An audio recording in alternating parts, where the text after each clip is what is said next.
Bienvenue à vous tous, à chacun, chacune qui est là ce soir dans notre chapelle de la rue Madame, rénovée cette année.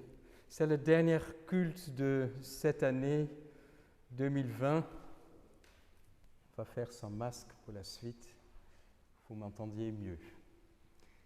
Dernier culte de cette année qui a été si marqué par cette crise sanitaire et encore, nous espérons 2021 meilleur que 2020 pour les uns et pour les autres.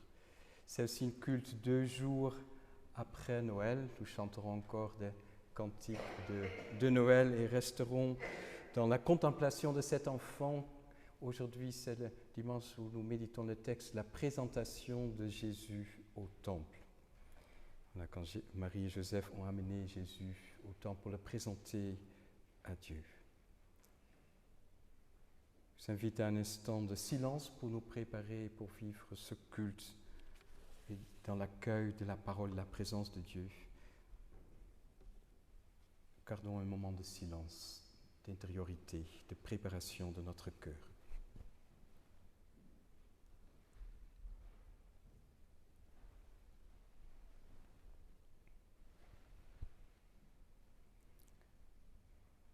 Le désir de notre cœur, Seigneur, est de redire ton nom avec nos frères et sœurs, de le redire comme un murmure d'espérance et comme la présence d'un amour. Nous voulons le redire ce soir, ici, dans ce temple, et porter devant ta face nos vies et celles de nos frères et sœurs, avec tout ce que nous avons vécu et traversé cette année. Le désir de notre cœur est de redire ton nom comme un murmure de confiance dans ce monde inquiet devant son avenir. De redire ton nom pour qu'il vienne rejoindre nos vies, ses peines et ses joies, ses rêves et ses incertitudes. Pour que tu verses dans les phases fragiles de nos vies l'eau fraîche de ta parole, et que tu fasses fleurir dans nos solitudes les fleurs de ta tendresse. Oui, que ton souffle, le souffle de ton esprit nous emporte vers toi et vers nos frères et sœurs en humanité.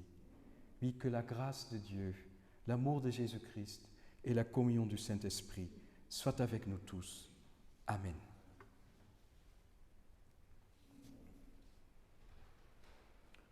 Et louons le Seigneur. Seigneur, nous te rendons grâce, Dieu notre Père, car tu n'as pas voulu demeurer loin de nous. Tu as désiré que ton amour pour les hommes prenne visage d'homme, Dieu parmi les hommes.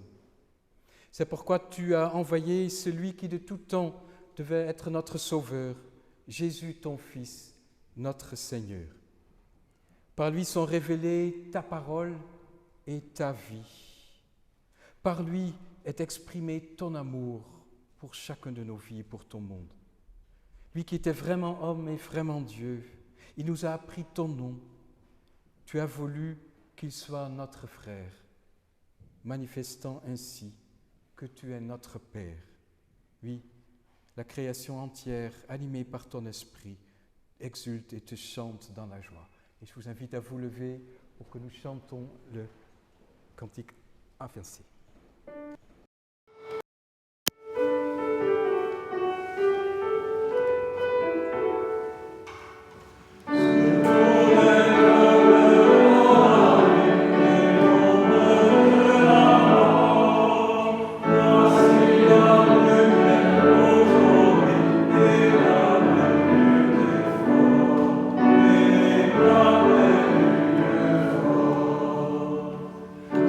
Moses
culte d'ailleurs sera un petit peu plus courte que d'habitude le soir, pour que vous puissiez vous retrouver chez vous avant le couvre-feu. Donc c'est un culte un peu raccourci de 3/4 d'heure environ.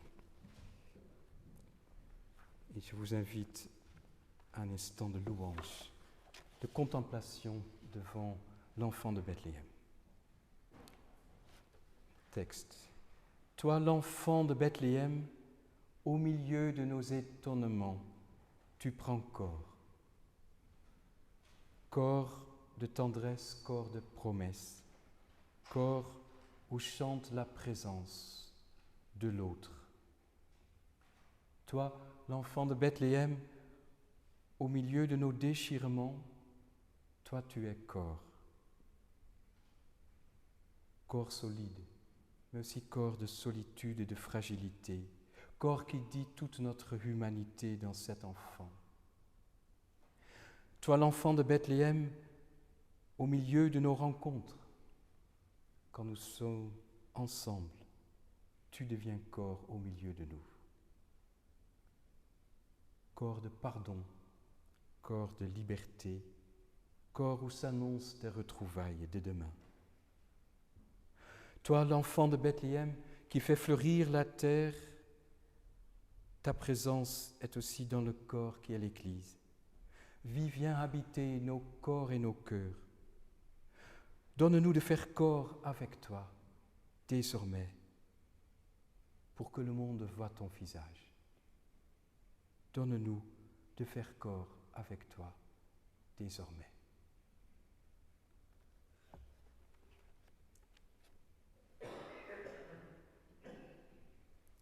À pleine voix, chantons pour Dieu. Nous nous levons et chantons les 2 couplets.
Prions au moment d'ouvrir la parole. Seigneur, tu viens sans cesse vers nous, depuis toujours. Et tu es venu vers nous dans ton enfant Jésus, dans l'homme Jésus, parole vivante pour nous. Seigneur, quand nous écoutons ta parole, que ta parole devienne pour nous une lumière pour notre route, aujourd'hui, dans cette lecture que nous allons entendre maintenant. Amen.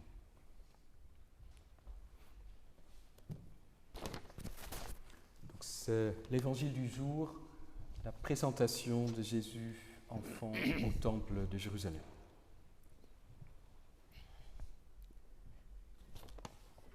Évangile selon saint Luc, versets 22 à 40. Puis, le moment vint pour Joseph et Marie d'accomplir la cérémonie de purification qu'ordonne la loi de Moïse. Ils amenèrent alors l'enfant au temple de Jérusalem pour le présenter au Seigneur, car il est écrit dans la loi du Seigneur, « Tout garçon premier-né sera mis à part pour le Seigneur ». Il devait offrir aussi le sacrifice que demande la même loi, une paire de tourterelles ou 2 jeunes pigeons. Il y avait alors à Jérusalem un certain Siméon. Cet homme était droit, il respectait Dieu et attendait celui qui devait sauver Israël. Le Saint-Esprit était avec lui et lui avait appris qu'il ne mourrait pas avant d'avoir vu le Messie envoyé par le Seigneur. Guidé par l'Esprit, Siméon alla dans le temple. Quand les parents de Jésus amenèrent leur petit enfant afin d'accomplir pour lui ce que demandait la loi, Siméon le prit dans ses bras et remercia Dieu en disant : « Maintenant, Seigneur, tu as réalisé ta promesse. Tu peux laisser ton serviteur mourir en paix, car j'ai vu de mes propres yeux ton salut, ce salut que tu as préparé devant tous les peuples. C'est la lumière qui te fera connaître aux nations du monde et qui sera la gloire d'Israël, ton peuple. » Le père et la mère de Jésus étaient tout étonnés de ce que Siméon disait de lui. Siméon les bénit et dit à Marie, la mère de Jésus : « Dieu a destiné cet enfant à causer la chute ou le relèvement de beaucoup en Israël. Il sera un signe de Dieu auquel les gens s'opposeront, et il mettra ainsi en pleine lumière les pensées cachées dans le cœur de beaucoup. Quant à toi, Marie, la douleur te transpercera l'âme comme une épée. » Il y avait aussi une prophétesse appelée Anne, qui était la fille de Pénuel de la tribu d'Asser. Elle était très âgée. Elle avait vécu 7 ans avec le mari qu'elle avait épousé dans sa jeunesse, puis, demeurée veuve, elle était parvenue à l'âge de 84 ans. Elle ne quittait pas le temple, mais elle servait Dieu jour et nuit. Elle jeûnait et elle priait. Elle arriva à ce même moment et se mit à remercier Dieu.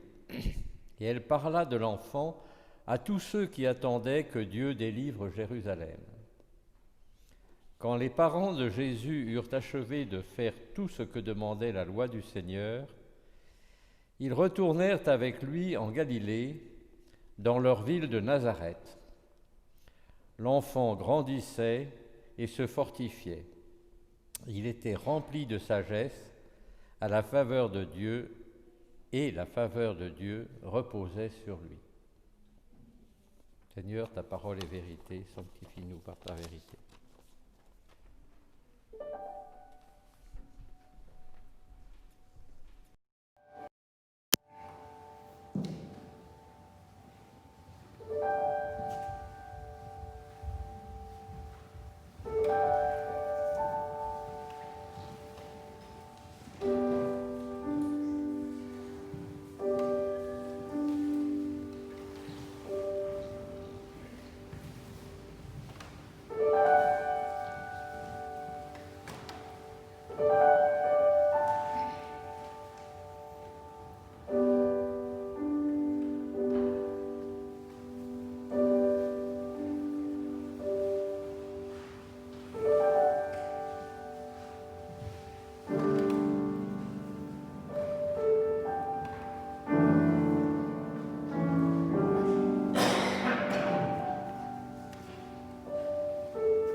Dans un enfant que le Messie d'Israël vient vers son peuple, bien différent qu'Israël avait imaginé, sans pouvoir, sans gloire, sans armée, mais un bébé porté dans les bras de ses parents.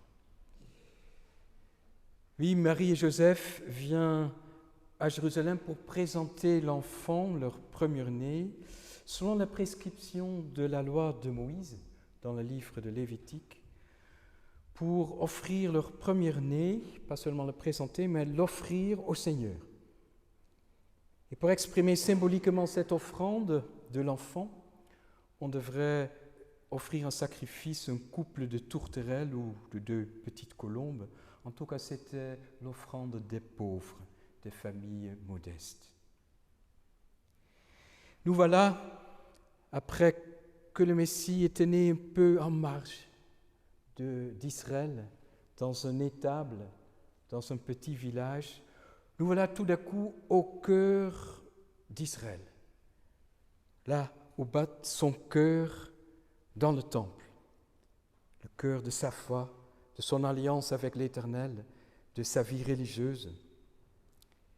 Ce temple majestueux, n'est-ce pas, construit seulement quelques années avant par le roi Hérode, pas encore achevé pendant la vie de Jésus, qui était le signe de la présence du Seigneur à son peuple. Avec cette particularité que la présence du Seigneur était manifestée par une absence.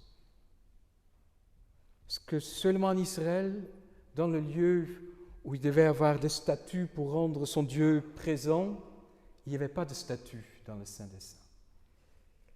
En Israël, la présence de l'Éternel était d'abord une absence, parce que ce Dieu avait dit qu'il était au-delà de toute image humaine taillée par les hommes, au-delà de toute imagination humaine. Pas d'image de l'Éternel en Israël, à la différence de toutes les autres religions autour.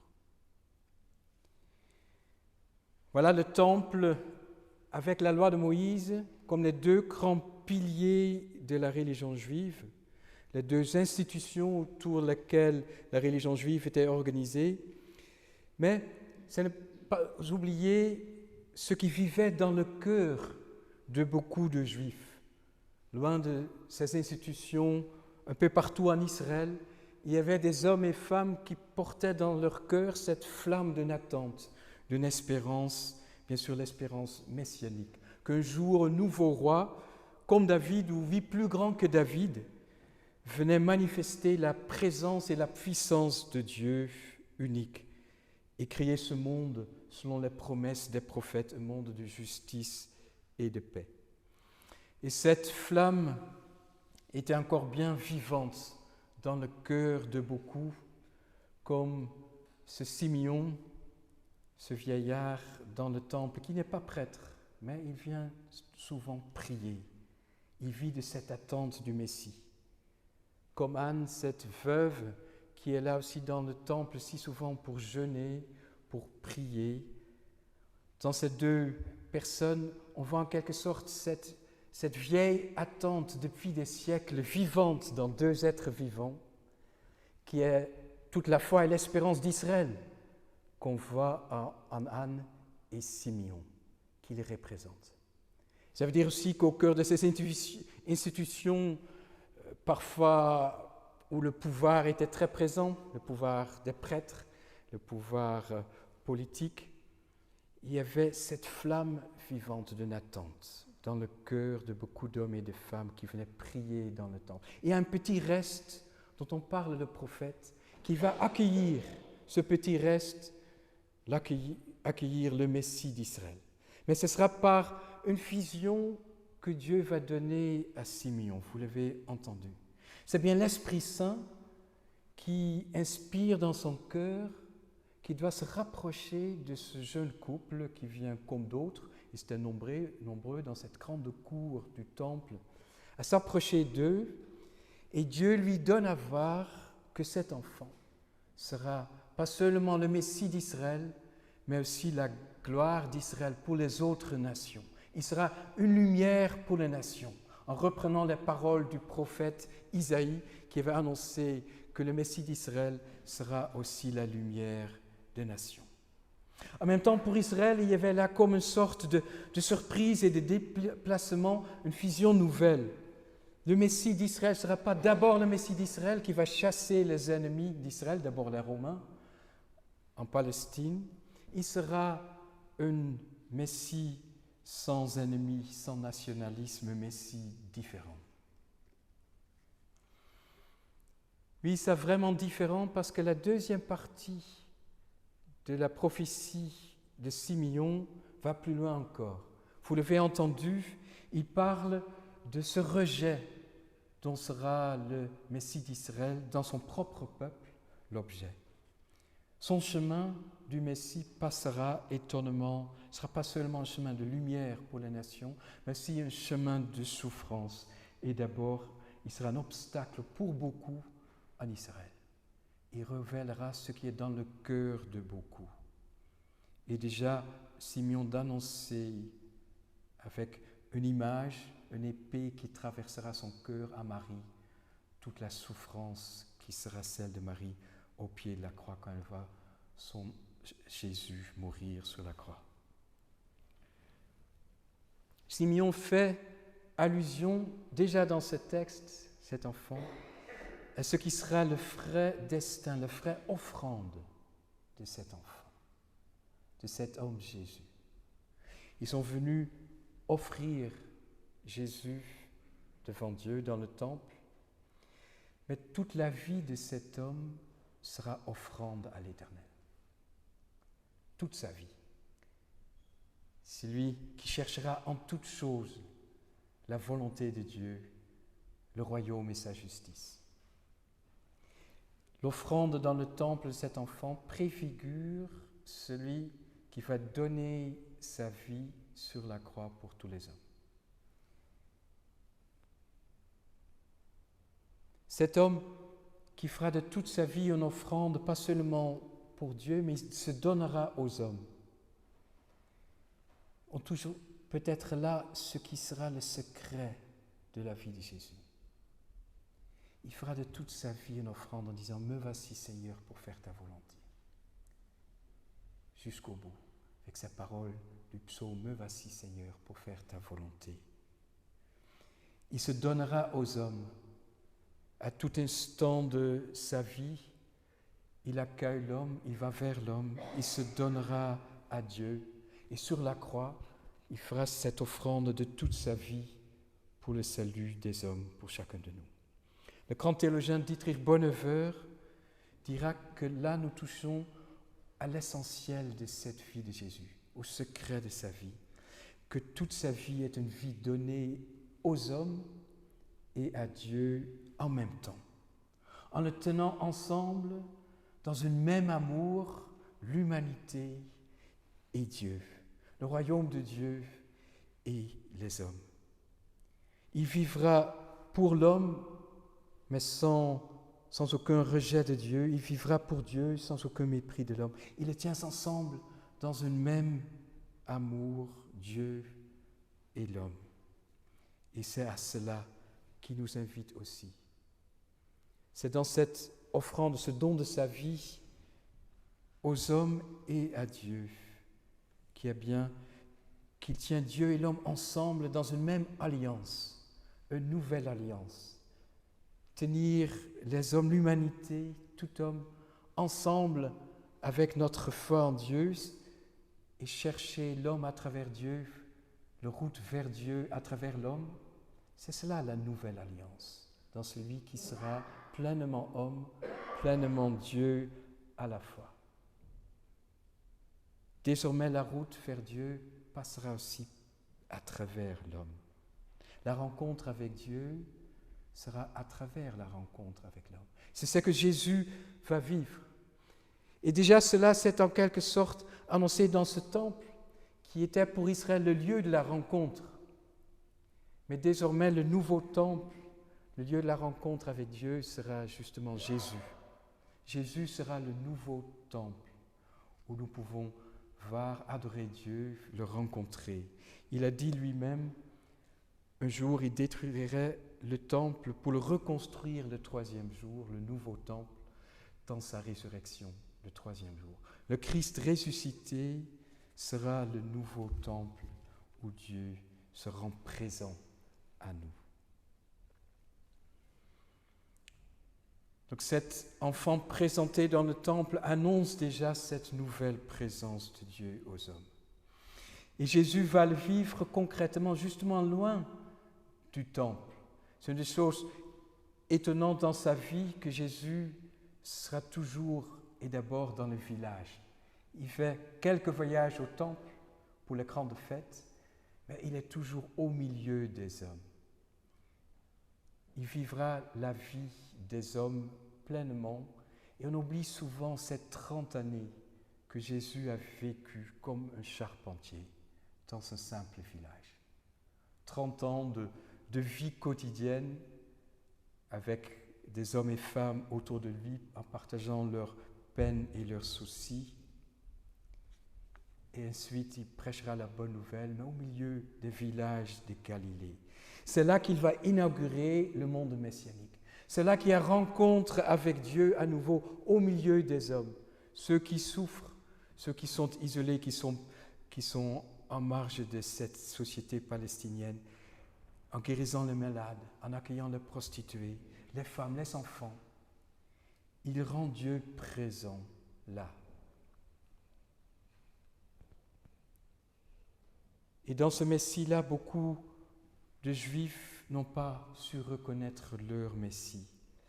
Et dans cette magnifique vision de Simeon, il y a déjà cette ombre de ce rendez-vous raté en quelque sorte entre la grande majorité d'Israël et leur Messie, parce qu'il est venu de manière si humaine, si ordinaire, si humble. Nous venons de fêter Noël et Dieu nous a donné rendez-vous une fois de plus dans ce visage si humble, si humain d'un enfant. C'est là que nous voulons reconnaître le don de Dieu, la présence de Dieu pour nous. Cette présence de Dieu qui passe désormais par le visage des hommes et des femmes.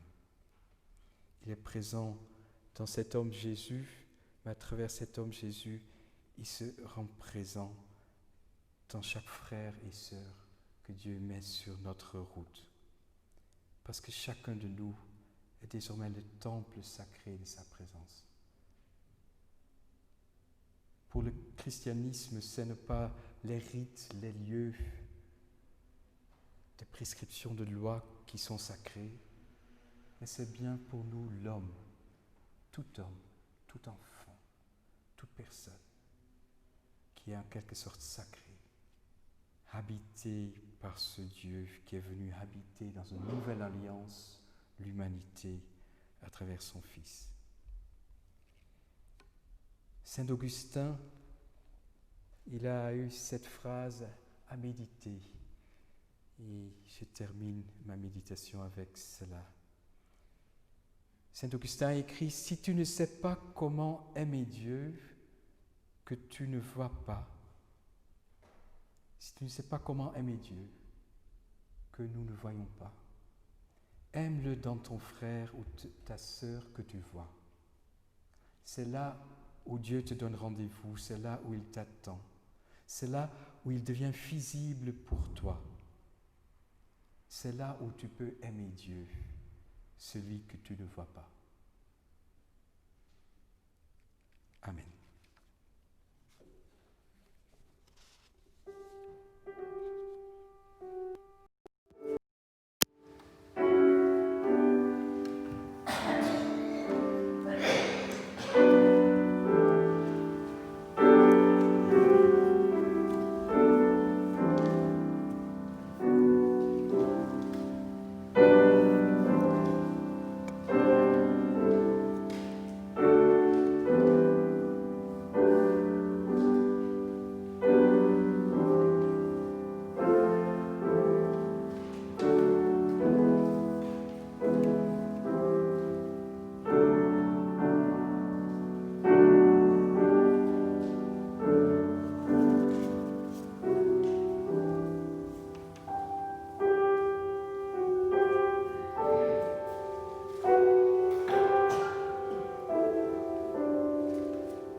chanter maintenant.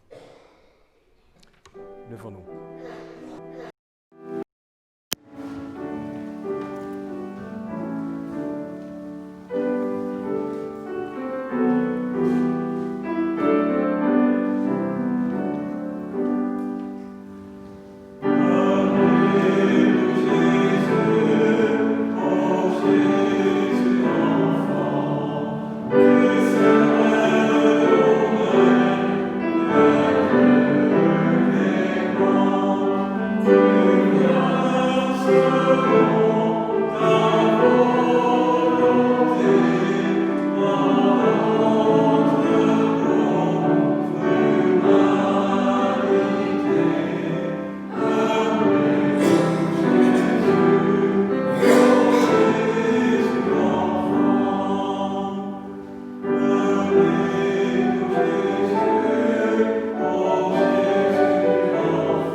Pas beaucoup d'annonces dans cette fin d'année, bien que les cultes, si en présentiel, seront pour l'instant donc maintenus pour dimanche prochain.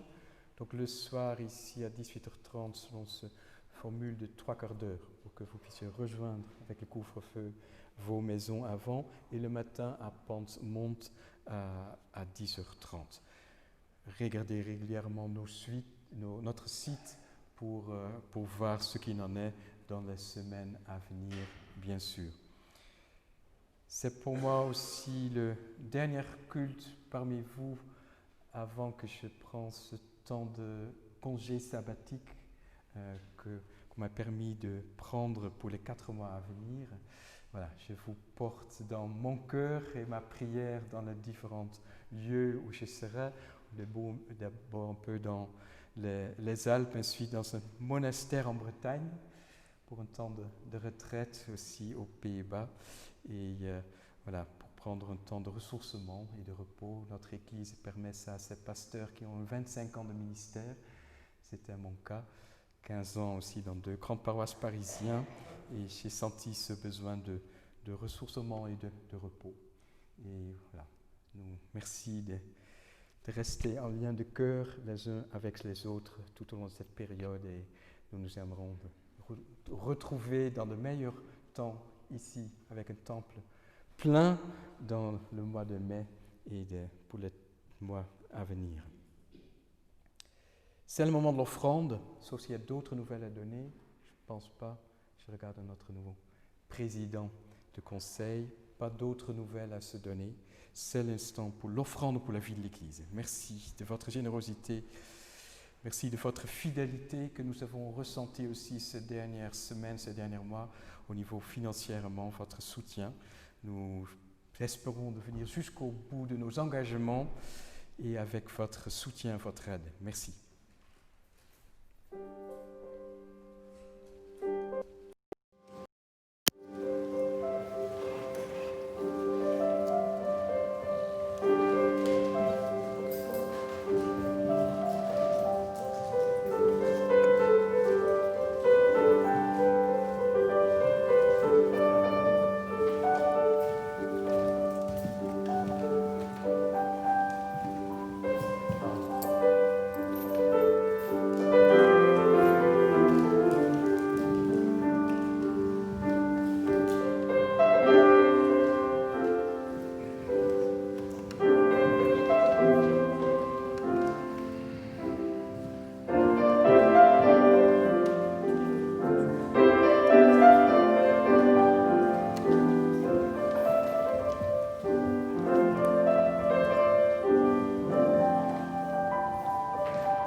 c'est la prière d'intercession.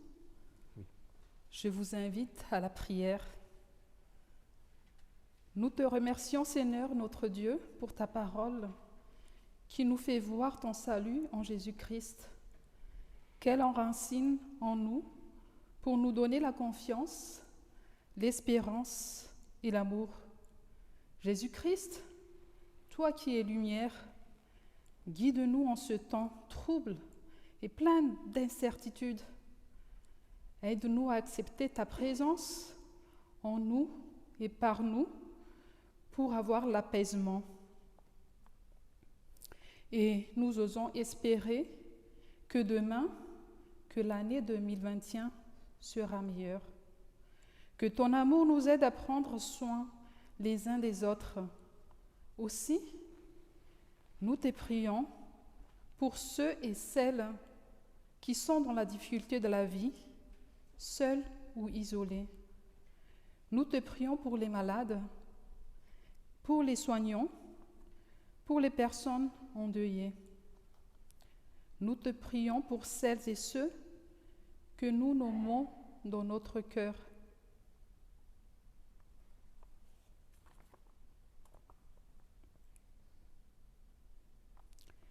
Nous te confions nos deux pasteurs, ainsi celles et ceux qui œuvrent pour ton Église.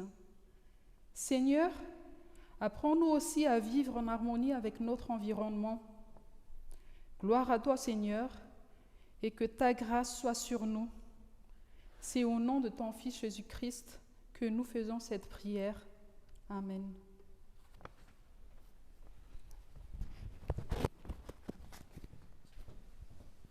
Je vous invite à rassembler nos prières dans le Notre Père en communion avec les chrétiens sur les 5 continents du monde. Prions. Notre Père qui es aux cieux, que ton nom soit sanctifié, que ton règne vienne, que ta volonté soit faite sur la terre comme au ciel. Donne, Père de ce jour, pardonne-nous nos offenses, comme nous pardonnons aussi à ceux qui nous ont offensés. Mais délivre-nous du mal, car c'est à toi qu'appartient le règne. Amen.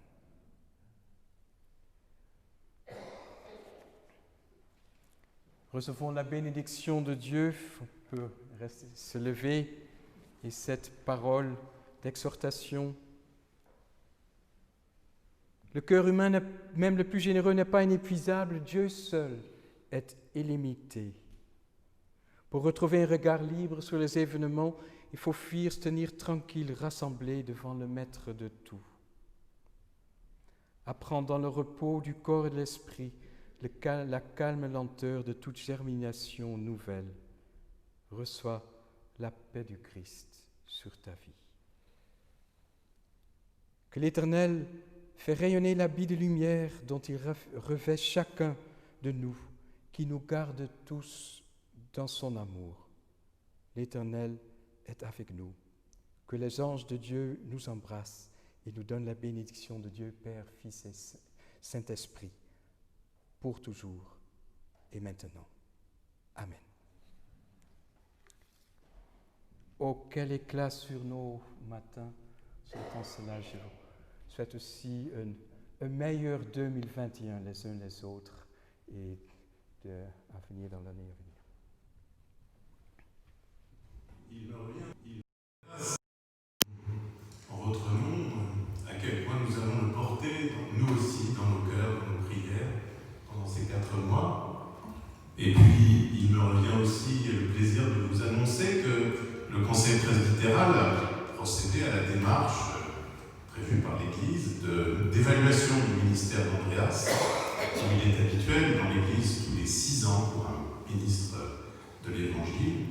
Et dans son discernement, le Conseil presbytéral a abouti à la décision de renouveler le ministère d'Andreas dans notre communauté pour 6 ans à venir, s'il en est d'accord. C'est pour nous le sujet d'une grande joie. Alors nous te portons beaucoup dans nos prières, nous t'adressons tous nos vœux pour ces 4 mois. Il faut résister à la tentation de ne faire que travailler. nous savons que tu as prévu de tirer le meilleur profit de ce temps qui, je l'espère, sera un temps béni. Nous serons tellement contents de te retrouver. Merci.